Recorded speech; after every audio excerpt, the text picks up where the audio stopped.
Central cooling system. Know the general layout of a central cooling system.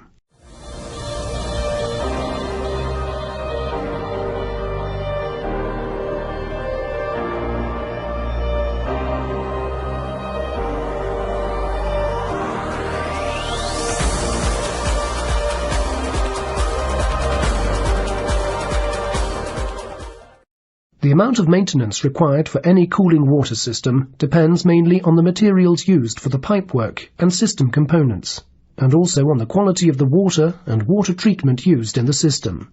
When using seawater for temperatures over 50 degrees Celsius, the level of corrosion and scale formation becomes unacceptable. The corrosion problem can, to some extent, be avoided by material selection, although the cost increases when using special alloys. Some of the materials, copper-based alloys, were mentioned in an earlier chapter. Material selection does not really help with scale formation, and the only way to reduce this is to use better quality water in the systems. This is the main reason for the development of central cooling systems, in which much of the traditional seawater system is replaced by freshwater circuits. This is now the preferred option, and it is likely that such a system is employed on your present vessel. You should check this out the next time you are in the engine room. A basic central cooling system has two interconnected freshwater circuits, one a high-temperature circuit and the other a low-temperature circuit, and a simple seawater circuit. The freshwater circuits are normally referred to as the HT and LT circuits, to denote high and low temperature respectively. The HT circuit serves the diesel engine jacket cooling water systems for the main and auxiliary engines. It can also be used for heating the fresh water generator. Typically, the system operates to give an outlet temperature from the engine of between 75 and 85 degrees Celsius. The HT circuit usually consists of two circulating pumps, which circulate the water through the main engine and auxiliary engine jackets. A three-way temperature control valve is provided, which connects to the LT system. Provision is also made to pass the HT water through the freshwater generator heat exchanger when required, with a suitable bypass facility when it is offline. A header tank and deaerator complete the system. Suitable valves for isolating the engines and pumps are provided for maintenance purposes. All cooling requirements other than the main and auxiliary engine jackets are met by the LT circuit. This includes cooling for the main and auxiliary engine lubricating oil and charge air. Other machinery served by the LT system includes air compressors and refrigeration and air conditioning compressors and condensers. Typically, the LT system operates with a temperature of about 37 degrees Celsius. The system usually comprises two circulating pumps and a number of heat exchangers. The heat exchangers include those for cooling lubricating oil and air for the diesel engines, the air compressors, and refrigerating and air conditioning equipment, as well as two seawater-cooled central coolers. A three-way temperature control valve used in bypass diverter mode controls the freshwater flow through the central coolers. The LT system is connected to the HT system via the three-way mixing valve and a return connection. Temperature control of the HT system is achieved by a three-way valve used as a mixing valve. The sensor for controlling this valve is usually positioned at the main engine jacket water outlet or the return line to the circulating pumps. Constant engine outlet temperature is achieved by mixing water from the LT circuit into the HT circuit via this three-way valve. As the HT water temperature rises at the engine outlet due to increased engine power, the sensor detects the rise and sends a signal to the controller. Here it is compared to the set point, and a corrective signal is sent to the control valve, which moves to allow some of the LT water to mix with the HT water, so reducing the temperature. There may be additional individual temperature control for the auxiliary engines using thermostatically controlled valves. Temperature control of the LT circuit is achieved by a three-way valve used to control the flow through the central coolers in a bypass arrangement. The sensor for the valve is positioned downstream from the point at which the return from the central coolers re-enters the LT circuit. As the temperature of the system starts to rise due to increased thermal load, the sensor detects the rise and sends a signal to the controller. Here it is compared to the set point, and a corrective signal is sent to the control valve, which moves to allow some of the LT water to pass to the coolers, so reducing the temperature. Any further increase in thermal load on the system will cause the valve to divert more flow to the coolers. In some systems there are additional three-way valves to control temperatures of the individual services by bypassing the primary fluids at the relevant heat exchangers. Minimum temperature for the LT circuit may be achieved by using split range control to control a heating unit in the system. The seawater circuit for a central cooling system is very simple. It usually consists of two seawater suction strainers, two or more circulating pumps, and two heat exchangers, the central coolers. These heat exchangers are usually of the plate type. The material used for the pipework is generally high-quality copper-based alloy, although some systems use stainless steel. These materials reduce maintenance requirements as they are resistant to corrosion, and as there is so little pipework in the system, the cost is moderate. The plates for the heat exchanger are also made from high-quality material, which is resistant to corrosion. Stainless steel or titanium is often chosen, since the high strength allows very thin plates to be used, which improves heat transfer. The central cooling system can be adapted to provide cooling or heating for most of the machinery on board. The LT system can be used to provide the secondary fluid for many of the cooling requirements, such as air compressor, heat exchangers, and oil coolers. The HT system can be used as a source of heating. We have already seen that it can be used as the heat source for the freshwater generator. It can also be used to heat domestic water and to preheat machinery such as the main and auxiliary diesel engines. The seawater circuit can be used to provide preheated feed for the freshwater generator, and also the cooling requirements for any systems requiring direct seawater cooling to achieve lower temperatures than can be achieved by the LT water. By doing this, the number of subsystems can be reduced and the overall plant simplified. In this section we have looked at the arrangement of a central cooling system. You should now understand the reasons for having such a system and be aware of the subsystems that make up the main system. You should also have an understanding of how the system temperatures are controlled. In the next chapter, we will look at the maintenance requirements of cooling water systems, and in particular, how we can treat the systems to minimize this requirement.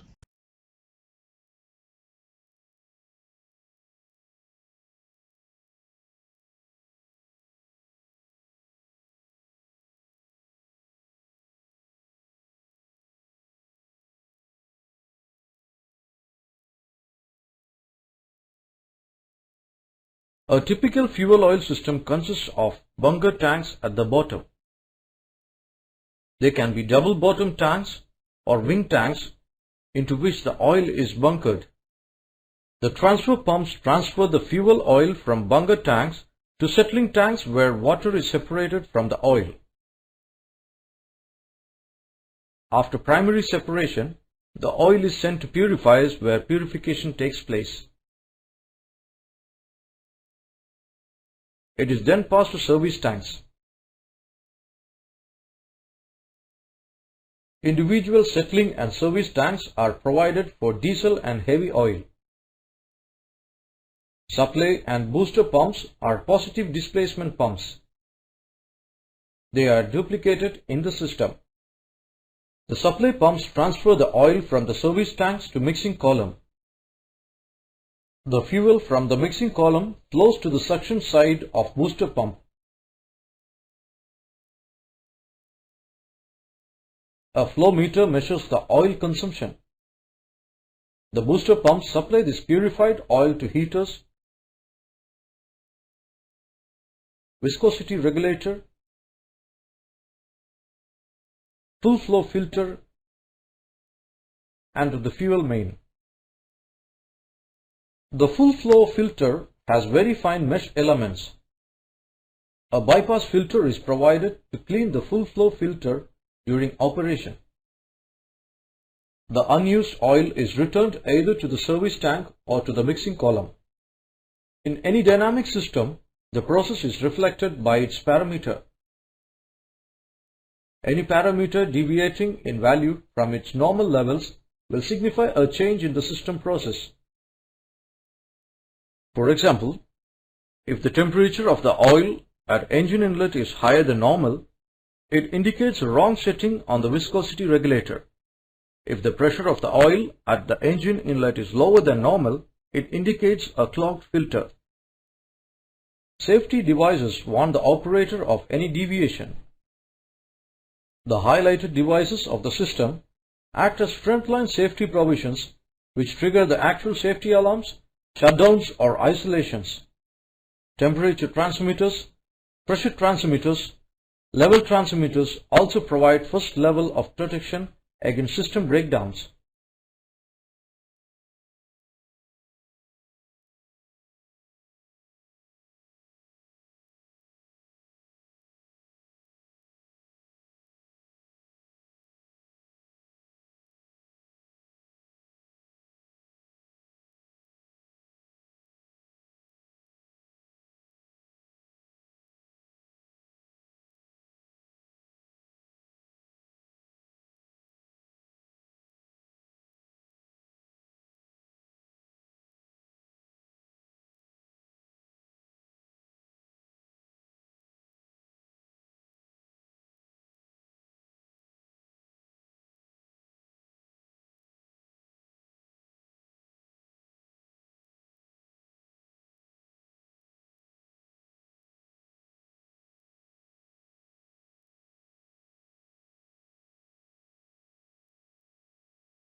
Components. Main lubricating system consists of storage tanks for lubricating oil. They are fitted at higher levels in the engine room to bunker the oil easily. The arrangement provides a positive head to the system. Main engine lubricating oil sump receives oil from the storage tank. Main lubricating oil supply pump takes suction from the sump and supplies it to main bearings, crosshead guides, guide shoes and other components of the engine. Repeated use of the oil makes it hot and dirty. It is cleaned by a set of purifiers. The temperature of the oil is brought down to the working levels by coolers. They can either be shell and tube type or plate type. A three-way valve regulates the temperature of the oil entering the engine. It is placed just after the cooler and allows part of the oil to bypass without being cooled. Auto backwash filter is one of the critical elements in the system. This ensures that clean oil enters the bearings and other working parts which have fine running clearances. Debris in the oil choks the passages of oil flow. Hence, the oil that is drained from the stuffing box of the engine cannot be reused directly. A CJC filter is used to filter the oil. Further, purification is carried out by the centrifuges to make the oil reusable. Having familiarized yourself with the components, move on to see how they can be connected together to work as a system. The hand pump transfers cylinder oil in the storage tank to the service tank. From here, the oil flows to the engine-driven lubricators by gravity. The main engine lubricating oil pump takes suction from the lubricating oil sump tank through a duplex strainer. It supplies the oil to the main engine through a cooler and auto backwash filter. From the storage tank, lubricating oil is transferred to the lubricating oil sump tank by gravity as and when required. The purifier feed pump takes suction from the lubricating oil sump tank and supplies it to the purifier through a heater. The purified oil is delivered back to the sump. The used oil from the stuffing box is drained to the dirty oil tank. The purifier purifies the dirty oil and transfers it to the clean oil tank. The CJC filter further purifies this oil and transfers it to the lubricating oil sump tank. Operating conditions. In any dynamic system, the process is reflected by its parameter. Any parameter deviating in value from its normal levels will signify a change in the system process. For example, if the temperature of oil at engine inlet is higher than normal, it indicates a wrong setting on the viscosity regulator. If the pressure of the oil at engine inlet is lower than normal, it indicates a clogged filter. Safety features. Safety devices warn the operator of any deviation. The highlighted devices of the system act as front-line safety provisions which trigger the actual safety alarms, shutdowns or isolations. Temperature transmitters, pressure transmitters, level transmitters also provide first level of protection against system breakdowns.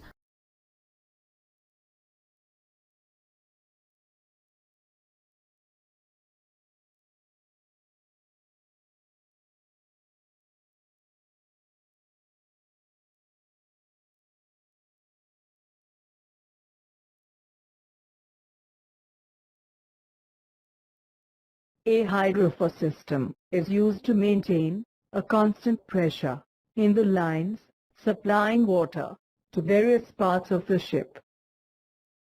Let us consider a freshwater hydrofoil system maintained at a pressure of 4.5 kg per centimeter squared. In the hydrofoil, water is kept pressurized by a column of compressed air. Initially, the hydrofoil is filled with water up to a level slightly above the half of the volume. Now, air is charged till the hydrofoil pressure reaches 4.5 kg per centimeter squared. The freshwater pump in the system is set to cudgeon at 3.5 kg per centimeter squared and cut out at 4.5 kg per centimeter squared. If fresh water is consumed in any of the taps, water level and the pressure in the hydrofoil drop. As water is consumed, the tank pressure drops to 3.5 kg per centimeter squared. The freshwater pump starts and supplies water from storage tank to the hydrofoil till the tank pressure reaches to 4.5 kg per centimeter squared. Thus, uninterrupted, pressurized water supplied to all taps at all times, where recharging will be required periodically to compensate for system leakages.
Every ship of 400 gross tonnage and above, which is engaged in international voyages, and carrying minimum 15 persons on board, must be equipped with either a sewage holding tank of appropriate capacity, or an approved sewage treatment plant. The STP is fitted in the engine room of the ship, where all the black water and grey water is collected and treated, before discharging it to the sea, as per MARPOL Annex 4 regulation. The biological type STP comprises of 3 main chambers.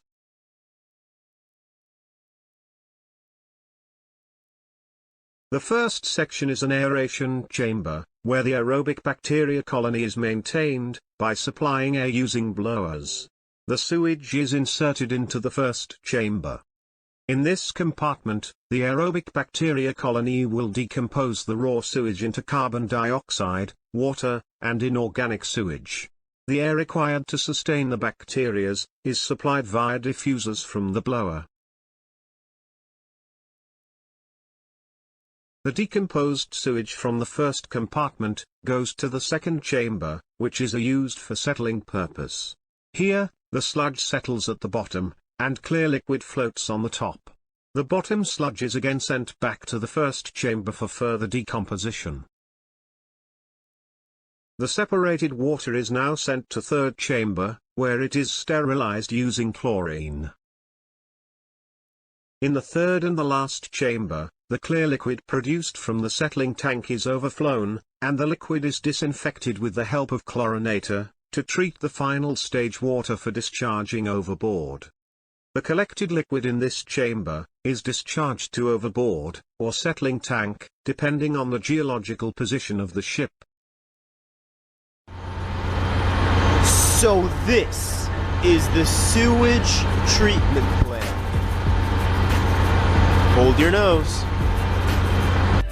Together, we could learn about the journey of sewage from the toilets, the problems we may encounter there, and now its travels to the sewage treatment plant on board. Let's observe how sewage is treated on this vessel. From the top, we can observe 4 chambers and an air blower, which provides pressurized air. We'll see why this is important later, step by step. First, there's the biofilter bacteria chamber, where bacteria will produce a sludge, which will later be separated by gravity in a sedimentation tank. A part of the sewage will then be filtered by an activated carbon tank and finally disinfected in a sterilization tank. So, you want to look inside? Get ready. Don't say I didn't warn you.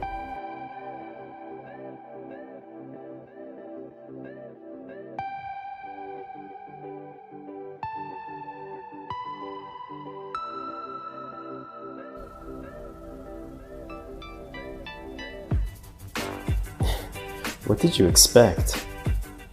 Just joking. I'll show you what's really going on inside. So, from the vacuum pump, sewage enters through a screen, which you can see me and the wiper cleaning. This screen will filter out the big and inorganic materials that could clog the system, such as toilet paper, plastics, and unmacerated sewage. Next, we have the biofilter tank, which use aerobic bacteria to decompose sewage through a divided tank. This tank has a media screen, which is like a plastic that these microorganisms stick to. These bacteria are happy with two things: sewage and air. They convert heavy sewage into a sludge, which will pass through the division where more media sheets with bacteria wait to continue liquefying the sewage. This process is constant and giving air very important. If no air is supplied, anaerobic bacteria will appear, which also decompose sewage but produce explosive vapors. Anyway, aerobic bacteria are helpful and we need to maintain them very happy. From the top of the second part of the biofilter tank, the liquefied sludge will then go to a second sedimentation tank. Here you can see the shape and division of the tank. Heavy sludge parts will sink to the bottom, and with air from the blower, will go back through a return line to the biofilter tank to continue decomposition. However, lighter sewage water will rise and continue to the third chamber. This third chamber is the activated carbon tank. Light sewage water enters through this pipe to the bottom and passes through a carbon filter, which will stop floating solids from rising, as well as lower the chemical oxygen demand for the next tank by carbon absorption. I'll explain COD and BOD more on a future video that covers MARPOL 4. The last chamber is the sterilization tank, which treats the filtered sewage water with sodium hypochlorite to chlorinate the sewage and disinfect it by means of this chemical pump. Sewage is discharged depending on these level sensors. When the level is high from the fourth chamber, it will flow through this discharge line to the sewage discharge pump. And finally, through these valves, one can discharge the sewage to either the sewage holding tank or send it overboard. However, one must follow always MARPOL Annex 4 regulations. I'll teach you the basics right now. Hey, it's me again, the engine cadet. So, how was it? Pretty interesting, right? I mean, to be honest, when I first came on board, I had next to no idea about the sewage treatment plant. I imagined they would throw it at sea.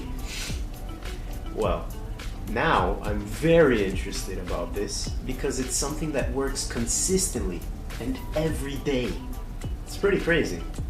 So like I previously said, I really want to go more in depth about the sewage treatment plant, especially the maintenance that we need to carry out, such as adding chemicals to maintain the bacteria and how to create a specific concentration of sodium hypochlorite, which you need to know a little bit of chemistry. Also, the periodic cleaning and flushing of tanks, because sometimes if you are not properly maintaining them, they can get clogged. And the worst thing that can happen is that the whole system gets clogged. That means you're going to have to open it up, and it's going to be a very, very dirty day. But you learn a lot, I admit. And also in the next video, I like to go over MARPOL Annex 4, Prevention of Sewage Pollution, which deals with things called chemical oxygen demand, biological oxygen demand, and suspended solids, which if your sewage treatment plant is working correctly, it should do it automatically. However, you can also analyze this to make sure what you're discharging overboard isn't contaminating the marine environment. Before I end it, I want you to have this basic tip of MARPOL Annex 4, which will help you in at least determining whether or not you're able to discharge sewage at sea. You see, if the vessel is less than 3 nautical miles from nearest land, sewage is completely prohibited from being discharged. That's why we have sewage holding tanks. In this case, if it's at utmost necessary to discharge the sewage, we would send it to the tank. However, it has a limited capacity. If you're within 3 and 12 nautical miles from nearest land, you're allowed to discharge only commuted or disinfected sewage. Well, the sewage that's coming out from the 4th chamber in our case, which is the sterilization chamber. This sewage is treated, therefore we can discharge it. And if you're over 12 nautical miles from nearest land, then you're allowed to discharge untreated sewage. However, the ship must be en route, having a speed of at least 4 knots, and it should not be instantaneous. It should go at a moderated rate approved by your administration, because it depends on your sewage treatment plan. So, with those basic tips, you should at least know whether or not you're allowed to discharge sewage. And, well, that's that, for now at least. But there's so much more to learn, and I'm very, very happy I could share a little bit about the engine room with you all.